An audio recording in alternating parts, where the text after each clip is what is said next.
Welcome back, everybody, to the Purposeful Marketing Podcast. Just James and Mary here. Aaron's still on fatherhood break. And we're going to talk today about asking for help. I know that a lot of folks in marketing end up feeling like they're doing new things that they sometimes don't understand or don't understand as much as they, wish they did. You're working in a lot of different software all the time. You're asked to try out doing your job in a different way, maybe more frequently than just about any other profession. All types of things lead to people feeling like they need help, and some people are better than others at asking for it. So we wanted to talk about asking for help in terms of when is the right time to ask for help, and also how to ask for help so that you actually get help and that you don't get ignored or told to figure it out or screw off or anything like that. So yeah, Mary, what's your, simple advice on when to ask for help? Yeah, this is a great question. So the when is there's a really easy answer, and that's when Google does not provide you enough information to adequately address your problem. Sometimes when people ask for help and I'm like, if I can Google it and I can find the answer in less than 5 minutes, I'm going to be ticked off that you asked me for help. Please make sure you're using your resources appropriately. And then I think if you've tried multiple ways of finding that same information. So time and methodology for when to ask for help. Would you agree with that? I think I mostly agree with that. I think I agree with it in principle. I think that I don't know. It's like it'd be hard to draw a line in the sand and be like, you need to try X different solutions before you ask for help. But I tend to think that, if someone asks for help on my team, I give them help. But I do think that, no matter what, maybe that's wrong, maybe that's right, who knows? But I do think that people that go the farthest, that fall upwards, that grow a lot, you ask for help only after you have endeavored to try something. Google would be the thing that is probably tried if what you're asking for is just understanding of how to just perform a task. If you're having a hard time generating X, Y, or Z result, and you have a bunch of things at your disposal, it's one option to just ask someone, I don't know what to do here. What should I do? But I do think the folks that, really, really grow fast and become great at things are the folks that try one of those options and fail before they ask for help. Because then what you get to do is you get to show someone your work.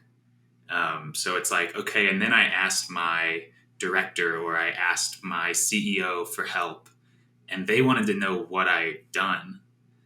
And I got to show them and get direct feedback on actions that I've taken and have someone with maybe more experience or maybe just a different perspective and less experience. Just pick at the thing that I've already done and talk about it with that kind of context. So I think I agree with you, and from the perspective of if you're asking for help and Mary can find the answer to a question in less than 5 minutes on Google. Yeah, it's annoying for Mary, but you also just cheated yourself out of the concept of learning things. So yeah, I think I definitely agree. What about a situation where you just need bodies?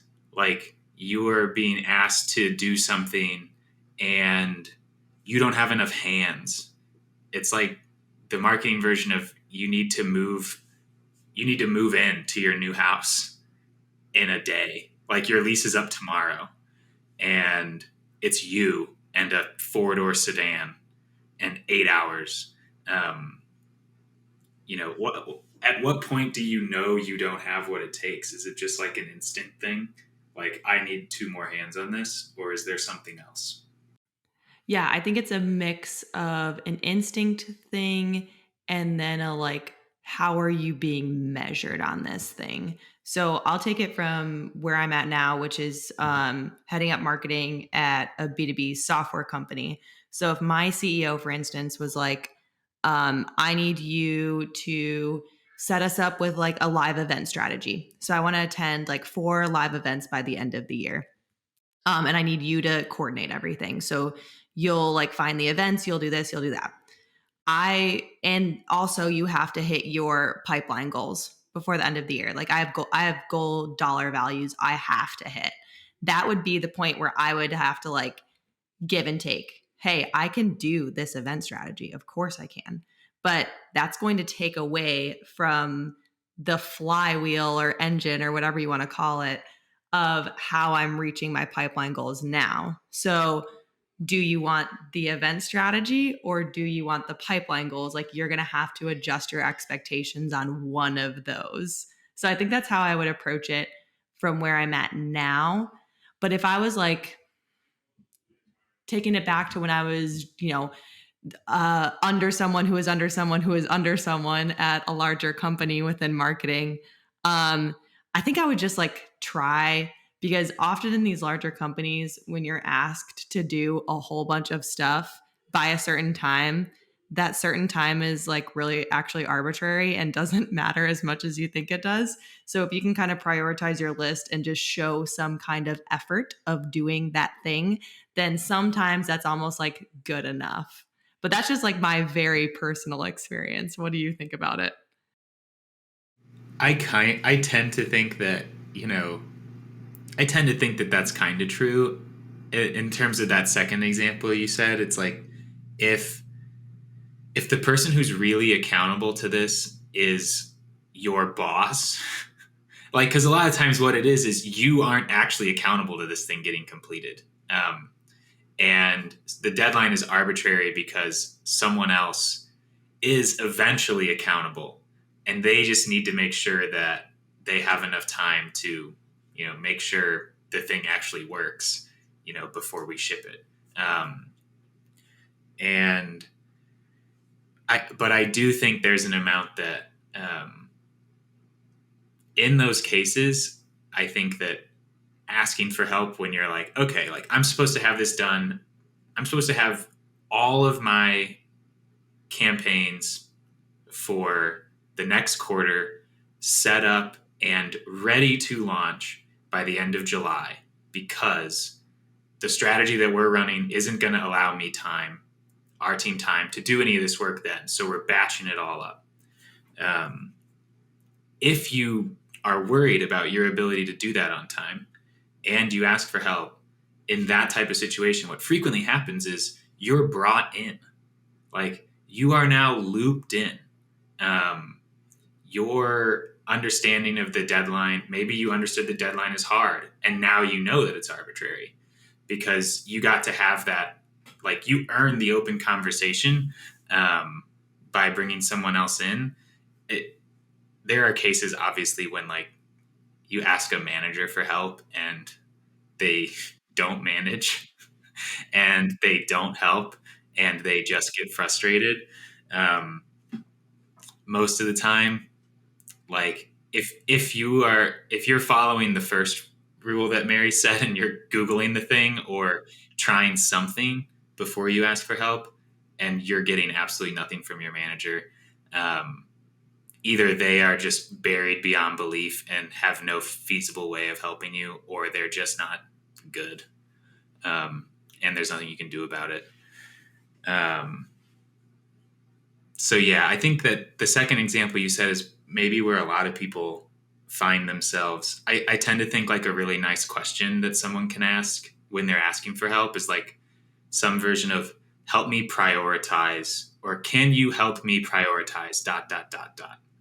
Um, like, I think maybe that's just based on when I feel like I need help because I'm not an organized person, is like, how do I prioritize my time here? Because I'm feeling a little bit buried.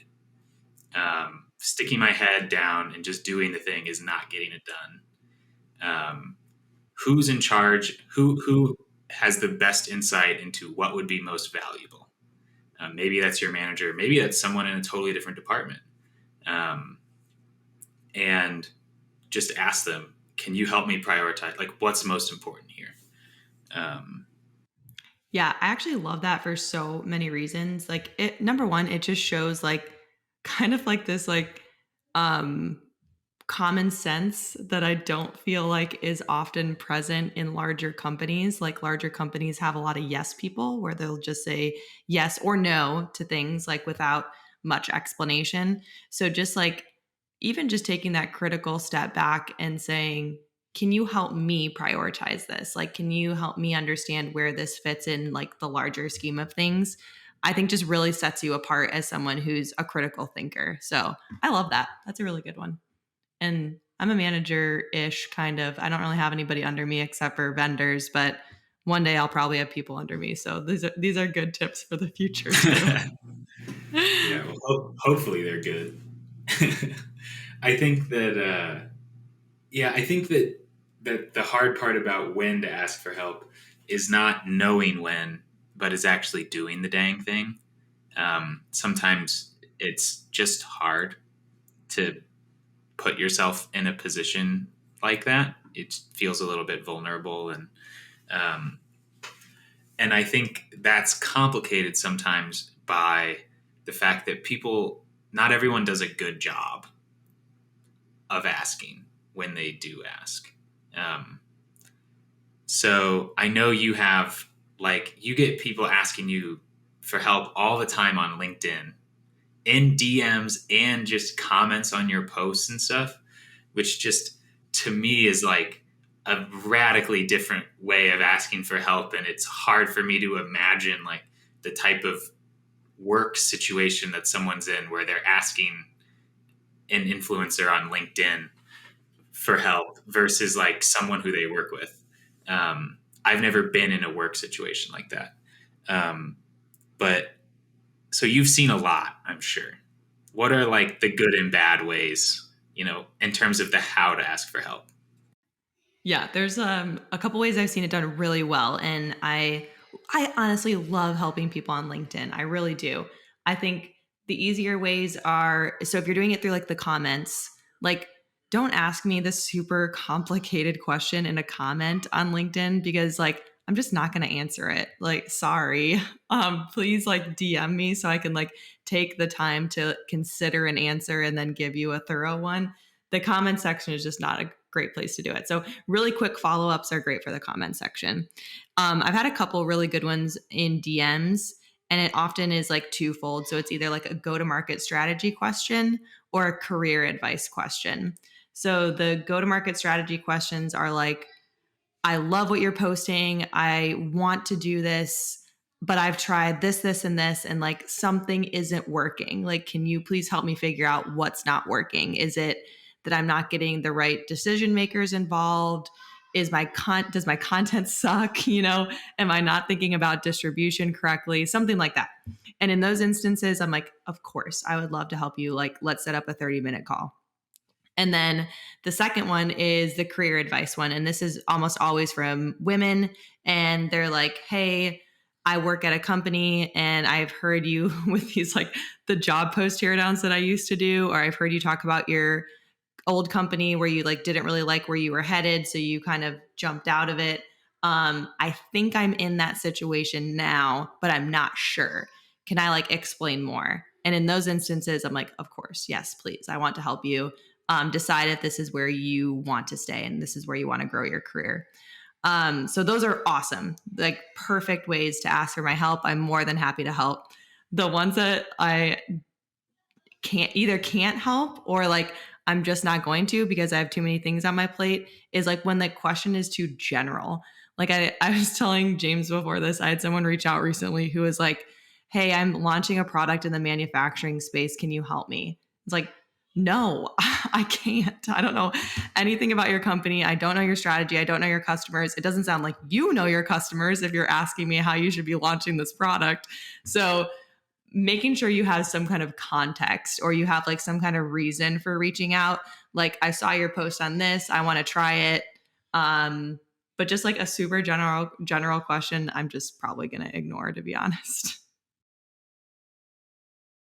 Yeah, I tend to think like there's there must be some strategy that folks have where um, it's like volume asking for help. It's like that doesn't seem to make sense to me at all. So I guess one note on how I think the thing you said about context is maybe the most important thing, like because it's about making it easy for this person to help you, giving them everything that might help them help you, would be, I guess, the idiom. But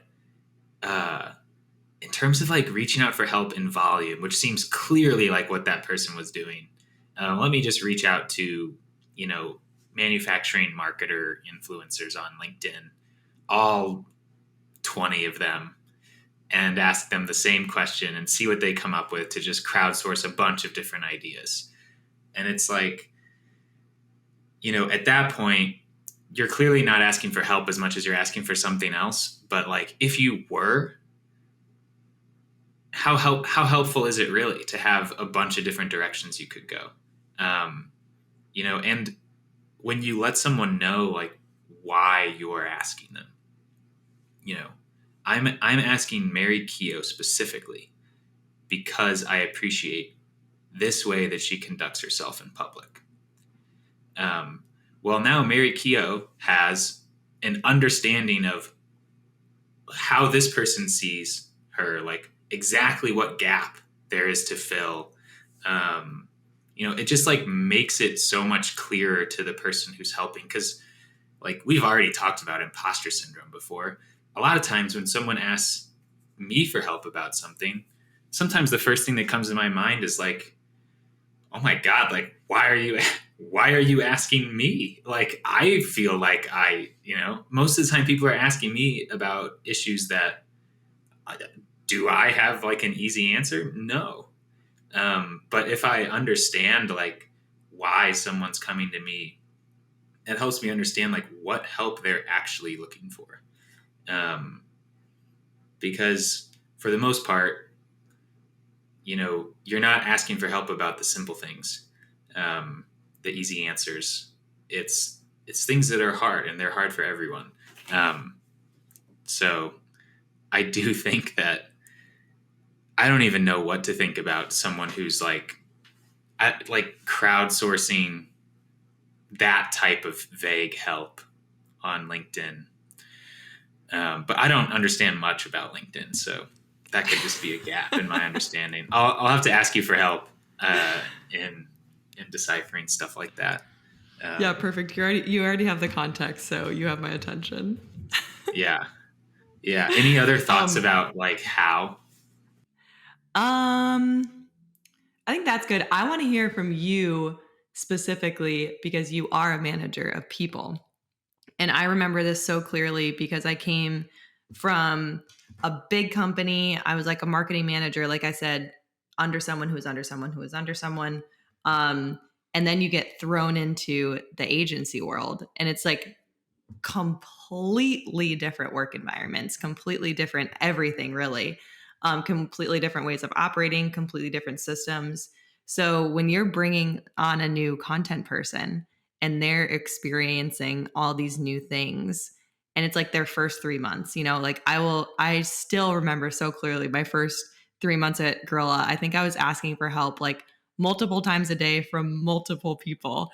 So like, how do you think about like onboarding new people onto your team, and like when is it appropriate to ask for help and how? I tend to think that like it's pretty much always appropriate to ask for help, like in terms of timing. Um, I think that like you'll know that you have too quick a trigger finger and aren't applying yourself enough before asking for help, you know, based on the type of help you get. Um, but like I mean, like I said earlier, anytime someone on my team asks for help, I am very grateful. And I'm not drawing lines in the sand and saying, you need to Google this before you ask me or anything close to that, because um, in a lot of ways, someone asking for help is helping me avoid a problem. Um, like the last thing I need is to find out that someone's struggling from somebody else at the company. Um, that's like the absolute worst case scenario for me. So um, the more visibility that I get into what folks on the team are like feeling uncomfortable with or struggling with, the better. That makes my job infinitely easier. Um, in terms of like when you're new and you're constantly like you're soaking in so much and it's everywhere. It's like the hard part of the job isn't always, I'm using the writer as an example. It's not always the actual hard part of the job of writing. Sometimes it's the administrative stuff of like, man, I thought I understood our naming conventions or our file management, and now all of a sudden I'm seeing this thing that's super confusing, or I can't find this thing that I thought I saved here. And it's like all this crappy admin nonsense that like gets in the way of you doing your job. So it's everywhere. Like everything is hard for the first little bit. And I tend to think like you were right to ask a lot of different people for a lot of different types of help. Um, I think you can always find someone in an organization, and it shouldn't take you very long if your organization is like connected and social and helpful in general. You can find someone who's like your quick hits. Like I need someone who like just gives attention to people quickly, and like that, and like some people do that better than others. This is the person who's just on Slack more.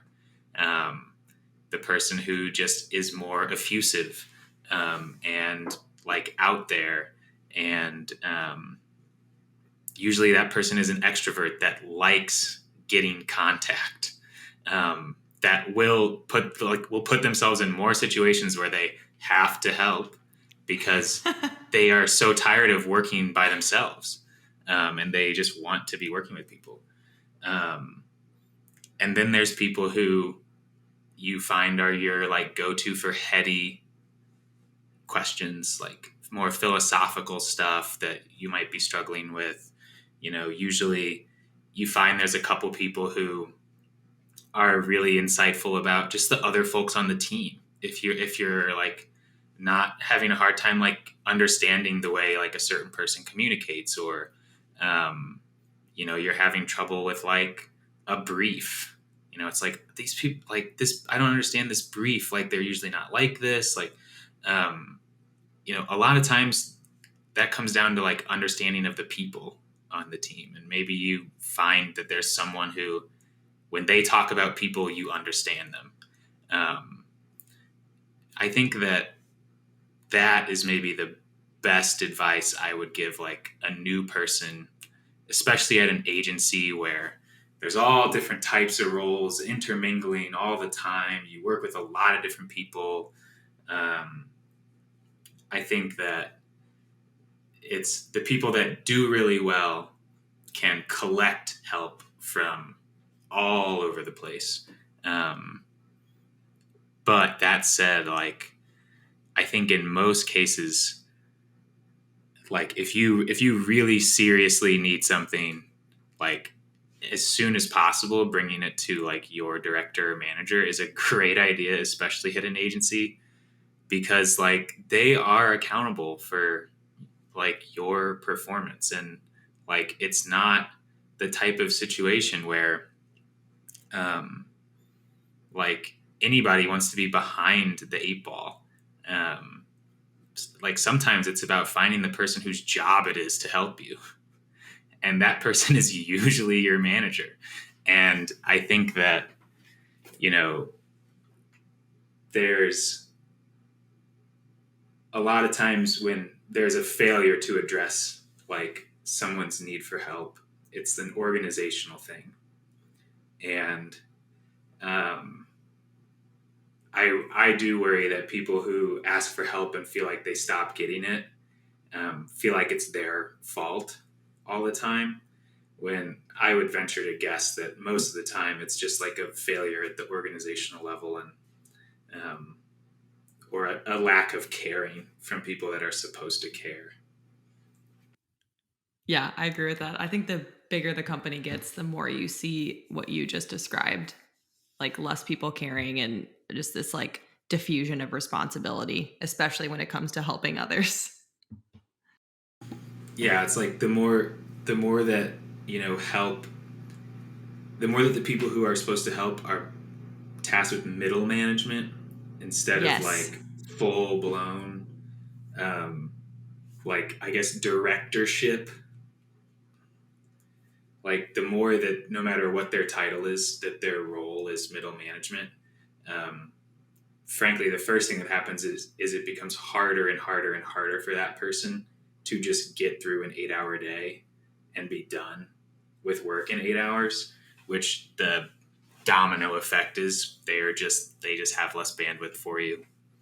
At some point they make a decision to um, prioritize getting their work done. It's like the manager version of quiet quitting. Yeah. And that's just what happens in those big companies, it seems. Totally agree with that. What else is there? There's when to ask for help. There's how to ask for help. I don't think we need to go into why. Yeah.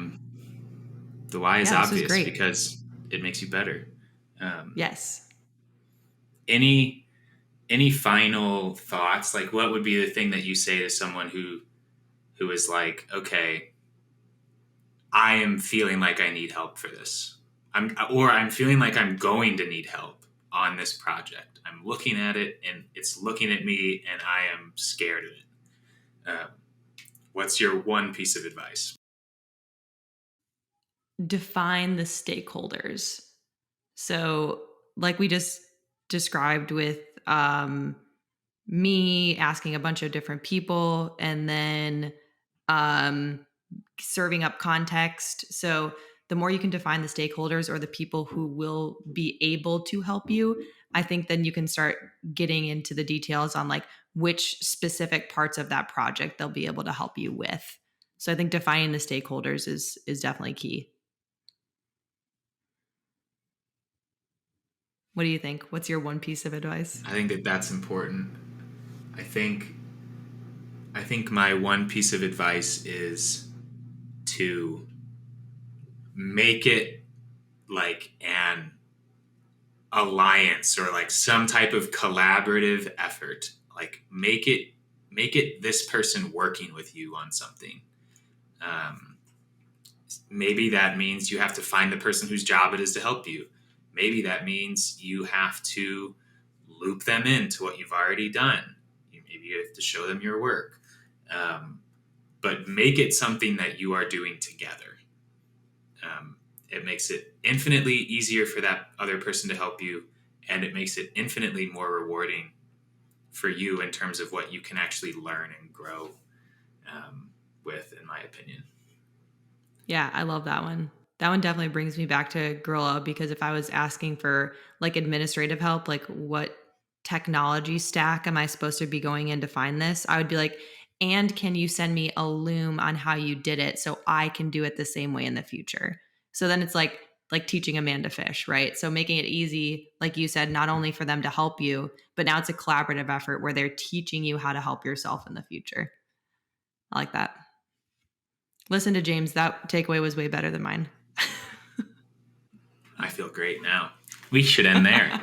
Yeah. Thanks a bunch for listening, y'all. It's great getting to talk at a microphone for you. Let us know if you have, any comments, questions. If you want to be a guest, DM us.